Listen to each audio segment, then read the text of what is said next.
السلام علیکم ورحمۃ اللہ ناظرین، ہمارا ریور ٹو اسلام اسٹوریز پر مبنی ویڈیوز بنانے اور شیئر کرنے کا مقصد یہ ہے کہ اسلام کا پیغام ہر ہندی اردو بولنے والے تک پہنچے اور لوگوں کے دلوں اور دماغوں میں اسلام کے بارے میں جو غلط فہمیاں ہیں وہ ختم ہوں۔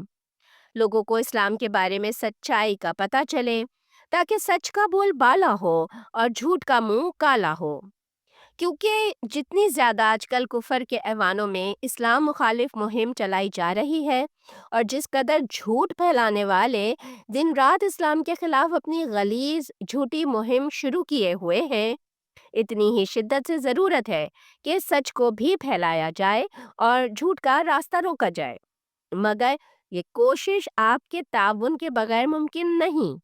اس لیے ہم امید کرتے ہیں کہ آپ ان ویڈیوز کو ہر جگہ، ہر سوشل میڈیا پلیٹ فارم پر زیادہ سے زیادہ شیئر کر کے اس پیغام کو زیادہ سے زیادہ پھیلنے اور پھیلانے میں ہمارے ساتھ تعاون کریں گے انشاءاللہ۔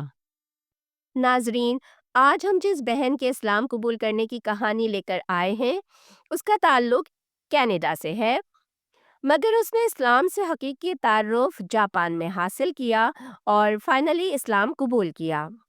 تو آئیے بڑھتے ہیں اس بہن کی سٹوری کی طرف اور اسی سے اس کے اسلام قبول کرنے کی مکمل رودات سنتے ہیں۔ Assalamu alaikum everyone. Today I'm going to be talking to you about my revert story. I became a Muslim. Before I was an atheist.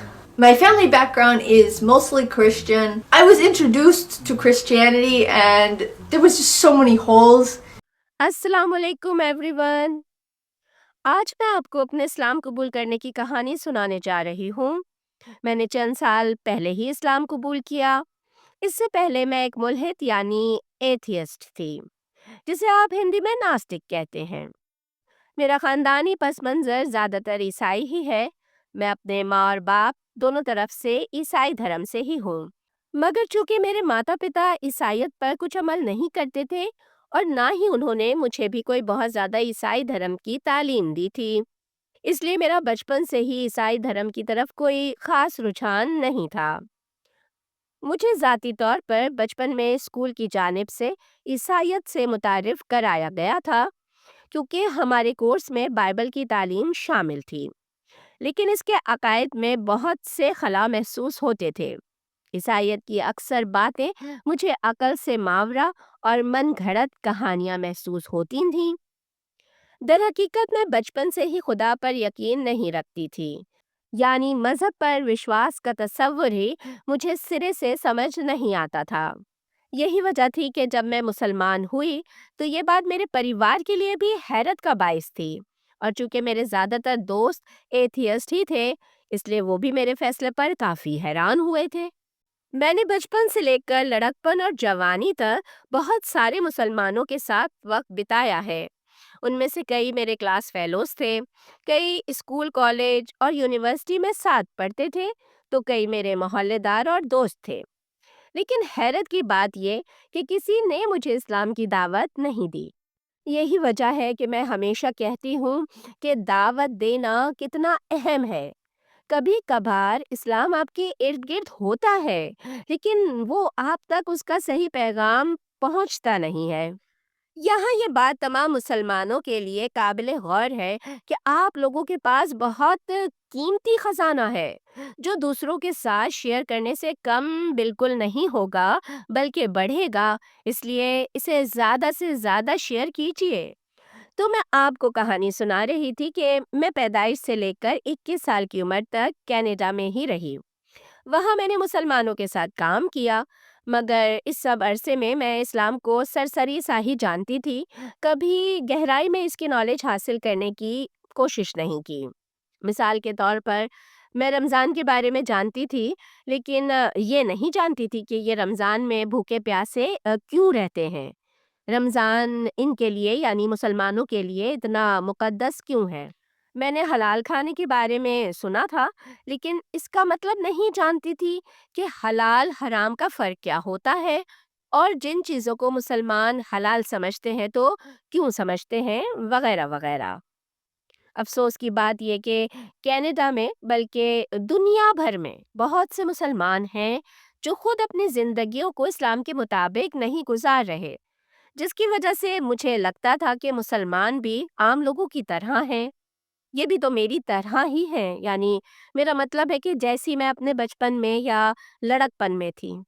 Canada میں رہتے ہوئے میں نے بہت سے لوگوں کو مسلمانوں کے بارے میں منفی بات کرتے سنا ہے۔ مسلمان تنگ نظر ہوتے ہیں، مسلمان بیکورڈ ہوتے ہیں، مسلمان شدت پسند ہوتے ہیں یا دہشت گرد ہوتے ہیں، وغیرہ وغیرہ۔ میں چونکہ خود کو لبرل سمجھتی تھی، کیونکہ کینیڈا میں ہمیں بتایا جاتا ہے کہ لبرل ہونے کا مطلب ہے کہ آپ نسل پرست نہیں ہیں اور سب سے محبت کرتے ہیں، لیکن حقیقت میں میرے اندر کے عقائد قدامت پرست تھے۔ میں ظاہراً لبرل بننے کی ایکٹنگ کرتی تھی، مگر میں اندر سے لبرل نہیں تھی۔ پھر میری زندگی میں بڑی تبدیلی تب آئی جب میں نے جاپان کا سفر کیا اور وہاں جا کر میں اسلام سے روشناس ہوئی۔ جب میں جاپان منتقل ہوئی تو مجھے حیرت ہوئی کہ وہاں ٹی وی پر مسلم ممالک جیسے کہ سعودی عرب اور پاکستان وغیرہ، ان سب کے بارے میں بہت سے پروگرامز ہوتے تھے۔ تو وہاں سے مجھے ان مسلم ممالک کے بارے میں جانکاری ملنا شروع ہوئی۔ اس سے پہلے کینیڈا میں یہی سمجھتی تھی کہ یہ لوگ یعنی سعودیز صرف ریگستان میں رہتے ہیں، کیونکہ کینیڈا کے میڈیا نے مجھے بچپن سے یہی تصور دیا تھا۔ کینیڈا میں جب بھی عرب کے بارے میں کوئی ڈاکیومنٹری بنائی جاتی تھی تو اس میں ریگستان میں لوگوں کو اونٹ پر سفر کرتے ہوئے ہی دکھایا جاتا تھا۔ لیکن جاپان آ کر میں نے زیادہ تعلیم حاصل کی، یہاں آ کر میرے شعور میں اضافہ ہوا اور میں نے دنیا کو نئے اینگل سے دیکھنا شروع کیا۔ یہاں جاپان میں میری زندگی میں دو اہم واقعات رونما ہوئے جن کی وجہ سے میں نے اسلام کے بارے میں تحقیق کرنا شروع کی۔ پہلا واقعہ یہ ہوا کہ جن دنوں میں جاپان میں تھی تو جاپان میں ایک جھوٹی خبر پھیلائی گئی تھی جس میں کہا گیا تھا کہ جاپان مسلمانوں کو آنے نہیں دیتا، یعنی جاپانی حکومت مسلمانوں کو ویزے نہیں دیتی۔ میں نے فوراً سوشل میڈیا پر اس کی تردید کی اور کہا کہ ایسا کچھ بھی نہیں ہے۔ اس کے بعد سے میں نے جاپان میں مختلف مساجد، مسلم کمیونٹیز وغیرہ میں جانا شروع کیا اور مسلمانوں کے حلال کھانوں کے ریسٹورنٹس میں جانا شروع کیا۔ میں وہاں سے ویڈیوز بنا کر سوشل میڈیا پر اپلوڈ کرتی تاکہ لوگوں کو بتا سکوں کہ جاپان میں مسلمانوں پر کوئی پابندی نہیں ہے، یہاں پر کئی مسلمان رہ رہے ہیں اور لاکھوں ہر سال وزٹ کرنے آتے ہیں۔ یہاں سے میں نے اسلام کے بارے میں معلومات حاصل کرنا شروع کی۔ میں نے ان ریسٹورنٹس میں کھانا بھی کھایا، لیکن میں نے کبھی اسلام کا باقاعدہ بطور سبجیکٹ مطالعہ نہیں کیا۔ بس صرف اتنا ہی کہ مسلم کمیونٹی میں گھلنے ملنے سے جو اسلام کے بارے میں تھوڑی بہت نالج حاصل ہو جاتی تھی، مجھے صرف اتنی ہی جانکاری تھی۔ دوسرا یہ کہ مجھے بچپن سے ہی مختلف ممالک کے کلچرز کو جاننے کا بہت شوق تھا۔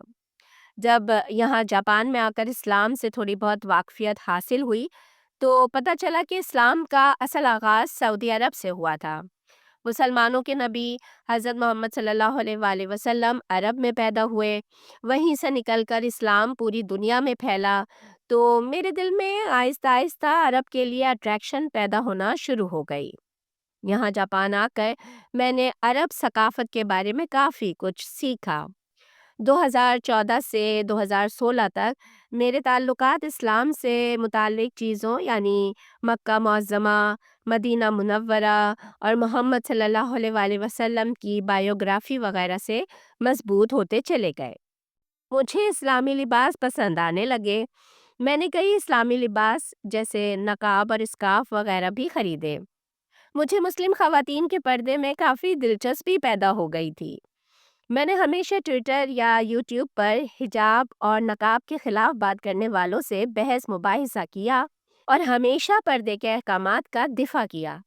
اس طرح سے میں دن بدن اسلام سے قریب ہوتی چلی گئی۔ ایک دن میں نے سوچا کہ میں اسلام کا اتنا دفاع کرتی ہوں، لیکن میں نے کبھی قرآن نہیں پڑھا۔ میں نے جاپان کی ایک کتابوں کی دکان سے قرآن کا انگریزی ترجمہ خریدا۔ گھر آ کر میں نے اس کے صفحات پلٹنے شروع کیے۔ یہ نہایت دلچسپ تجربہ ثابت ہوا تھا۔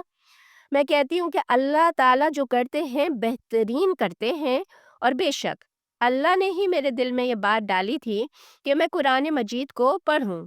اگر میں نے اس وقت قرآن کریم کو نہ پڑھا ہوتا تو شاید میں آج مسلمان بھی نہ ہوتی۔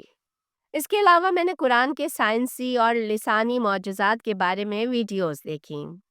قرآن میں ایسی باتیں ہیں جو 1400 سال پہلے کسی انسان کے لیے جاننا ناممکن تھیں۔ قرآن ایک محفوظ کتاب ہے جو آج بھی اسی حالت میں محفوظ ہے جیسے کہ آج سے 1450 سال پہلے نازل ہوا تھا، اور اسی وجہ سے اسلام بھی محفوظ ہے، اور یہی چیز اسلام کو باقی سارے مذاہب سے منفرد بناتی ہے۔ آج بھی جب مجھ سے لوگ پوچھتے ہیں تم کیسے ثابت کرو گی کہ اسلام ایک سچا دھرم ہے، تو میں جواب میں یہی کہتی ہوں کہ اس کے سچا ہونے کے لیے یہی کافی ہے کہ یہ 1400 سال سے تبدیل نہیں ہوا ہے اور اپنی اصلی حالت میں محفوظ ہے۔ میں جب اکثر کرسچن لوگوں سے کہتی ہوں کہ تمہاری اصلی بائبل کہاں ہے، تو وہ مجھے اس کا انگلش ترجمہ دکھاتے ہیں، جبکہ میں کہتی ہوں کہ کیا بائبل انگلش میں نازل ہوئی تھی؟ حتیٰ کہ اکثر امریکی، یورپی اور کینیڈین عیسائیوں کو یہ تک نہیں پتا کہ بائبل اصل میں کون سی زبان میں نازل ہوئی تھی۔ بہرحال اسی طرح میں اسلام کے بارے میں جانکاری حاصل کرتی رہی اور اسلام کے مطابق بتائی گئی باتوں پر ایمان لاتی رہی، حتیٰ کہ مجھے پتہ بھی نہ چلا کہ میں کب مسلمان ہو گئی۔ ایک دن میں ایک اسلامی ویڈیو دیکھ رہی تھی کہ جس میں ایک مسلم اسکالر بتا رہے تھے کہ اگر آپ اللہ کو خدا مانتے ہیں اور اس کے ساتھ کسی کو شریک نہیں کرتے، اگر آپ نبی کریم محمد صلی اللہ علیہ وآلہ وسلم سمیت سارے نبیوں پر ایمان لاتے ہیں اور انہیں خدا کے پیغام رساں کا درجہ دیتے ہیں، انہیں خدا کا بیٹا یا شریک نہیں ٹھہراتے، اگر آپ آسمانی کتابوں پر، جنت، جہنم اور مرنے کے بعد والی زندگی پر ایمان لاتے ہیں تو آپ مسلمان ہیں۔ میں نے کہا واؤ، پھر تو میں بھی مسلمان ہوں، کیونکہ میرا بھی یہی سب عقیدہ ہے۔ اس طرح مجھے پتہ ہی نہیں چلا کہ کب اسلام کو اسٹڈی کرتے کرتے اسلام میرے دل میں اتر گیا اور میں مسلمان بن گئی۔ اب الحمدللہ میں 2017 سے مسلمان ہوں۔ اس کے بعد میں نے حجاب لینا کب شروع کیا، اپنی فیملی اور فرینڈس کو کب بتایا، اور ان سب کا کیا ری ایکشن تھا، ان سب موضوعات پر میں پھر کبھی ویڈیو بناؤں گی۔ یا آپ کے دل میں کوئی سوال یا سجیشن ہو تو کمنٹ سیکشن میں ضرور پوچھیے۔ جزاک اللہ۔ السلام علیکم۔ Thank you for watching. Hope you enjoyed this video. Assalamu alaikum.